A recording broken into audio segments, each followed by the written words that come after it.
وبركاته. اهلا ومساء الفل على كل مشاهدي ومتابعي السوبر تايم اهلاوي في كل مكان. طبعا كل الكلام اللي عمال يتقال بقاله يومين ثلاثة عن ايقاف كهربا وعن رحيل كولر وعن العنات كتير بتاعة الاعلام وبتاع السوشيال ميديا، واحنا عارفين مين طبعا اللي بيصدر الكلام ده قبل ماتش سان داونز. ولكن احنا قلنا دايما وبنعيدها وهنفضل نعيد فيها حتى الموت ان الدرع الواقي دايما والدرع اللي بيدافع دايما عن النادي الاهلي هو جمهوره. مش هنصدق الكلام ده طبعا، وهندعم فريقنا قبل مباراته المهمة غدا امام سان داونز، مباراة الصعود ان شاء الله. مباراة يعني عنق زجاجة زي ما بنقول في كرة القدم او بنقول في المنافسة يعني. كل الدعم للنادي الاهلي والجهاز الفني ومجلس الاداره، مفيش اكتر من كده. ندعم من قلبنا كلنا النهارده، ندعي ربنا سبحانه وتعالى انه يوفق النادي الاهلي، يدعي ربنا انه يوفق الفرقه الوحيده اللي بتفرح المصريين. ولكن المسؤولين والاعلام وي مش شايفين غير كده، مش شايفين كده اصلا. مفيش غير جمهور الاهلي اللي شايف كده، مفيش غير الجمهور المحترم اللي عارف يعني ايه كوره وعارف يعني ايه فرحه ويعني ايه بطوله.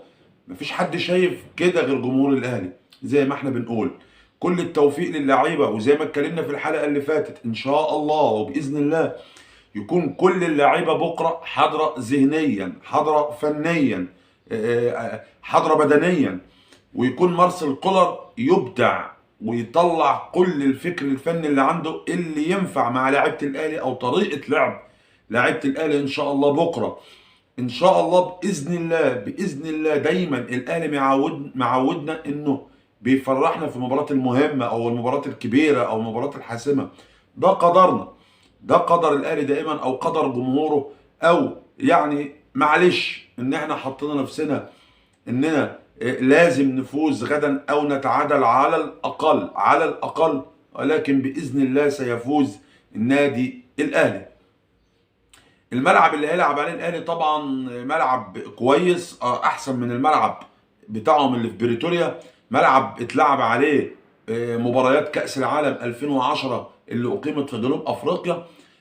الحكم عليه طبعا يعني تساؤلات كتير، ولكن ان شاء الله بكره التوفيق من ربنا سبحانه وتعالى والتقدير من ربنا سبحانه وتعالى. وان يعني يكيدون ويكيد الله والله خير الماكرين، او يمكرون ويمكر الله والله خير الماكرين. فزي ما اتكلمنا ان ملعب بكره ملعب كويس، افضل بكتير جدا من الملعب اللي كنا بنلعب عليه قبل كده في جنوب افريقيا امام سان داونز. ان شاء الله عودة عبد القادر هتفرق كتير جدا في الجانب او الشق الهجومي للنادي الاهلي. حسين الشحات بيجري تدريبات احمائية، هنشوف لسه النهارده بالليل هيبان موقف حسين الشحات. ان شاء الله باذن الله عودة طاهر محمد طاهر للاداء الهجومي الكويس او الاداء العالي هيفرق جدا مع النادي الاهلي. ما تصدقوش اشاعات اي حاجه تتقال، ولكن العيب مش على اللي قال الاشاعات، مش العيب عليه بس، العيب على اللي ما طلعش اصلا وكذب الاشاعات دي، سواء رابطه الانديه بالنسبه لايقاف كهرباء او بالنسبه او اتحاد الكوره. ده احنا كمان اتعاقدنا مع مدرب سان داونز اللي هو موجود دلوقتي، ومشينا كمان كولر وجبنا وودينا وحاجات غريبه جدا. المقصود بها طبعا هو هدم النادي الاهلي او هدم استقرار النادي الاهلي او خروج اللعيبه عن تركيزهم في مباراه الغد. ولكن كما تعودنا وعودنا دائما النادي الاهلي ولاعيبه النادي الاهلي ان هم دايما هيكون عنده حسن ظن جمهورهم. كل الدعم يا جماعه، الدعم على السوشيال ميديا والدعم على القنوات والدعم هنا والدعم هنا. نزل بوستاتك واتكلم وقول ادعم الفريق، ما تقطعش في حد. مش توقيت انك تقول واحد مستواه وحش وواحد مستواه حلو، ده لازم يمشي وده لازم ما اعرفش ايه، وده مش توقيته خالص، مش توقيته. نصعد وبعدين نبدا ان احنا ننتقد، ولكن بادب طبعا، ونلوم ونعاتب ونروح ونيجي. انما دلوقتي ما ينفعش، الوقت ما ينفعش لما اجي على واحد زي محمد شريف ولا قفشه قبل ماتش مهم زي ده واقول وطخ طخ طخ طخ. هيدي ازاي؟ طيب والله اللعبه صعبان عليا، هيدي ازاي؟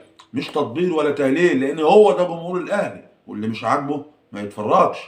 هو ده جمهور الاهلي. هو ده سيبنا ايه الفرق التانيه اللي كانت بتشتم فرقتها في المدرجات. لا، كل الدعم الليله، حتى مباراه غدا في الثالثه طبعا عصرا. دعواتنا طبعا لربنا سبحانه وتعالى في الايام المفترجه دي انه يكتب النصر بكره للحاجه الوحيده اللي بترسم البسمه على شفاه المصريين، هو النادي الاهلي. كل الدعم النهارده زي ما اتكلمنا، اشادات يا جماعه، اشادات باللعيبه، اشاده بده اشاده بده، رفع الكلام ده يا جماعه بيرفع الروح المعنويه طبعا عن الفريق. مش هنتكلم فنيا ولا نتكلم حاجه، احنا طالعين نتكلم للدعم يا جماعه، للدعم. بكره بعد الماتش نتكلم فنيا، كله يقعد يقول بقى، واللي يفتي يفتي، واللي يتكلم يتكلم، واللي يقطع يقطع. لكن النهارده كلنا لازم كلنا نبقى على قلب رجل واحد، قلب رجل واحد. كلنا اهلاوي، 70 مليون اهلاوي، 70 مليون اهلاوي، لازم ان هم يدعموا الفريق النهارده. ان شاء الله فرحتنا بكره هتبقى كبيره في جنوب افريقيا طبعا بعد الفوز على صن داونز. حين التقيكم على كل خير وسلام، تصبحوا على خير.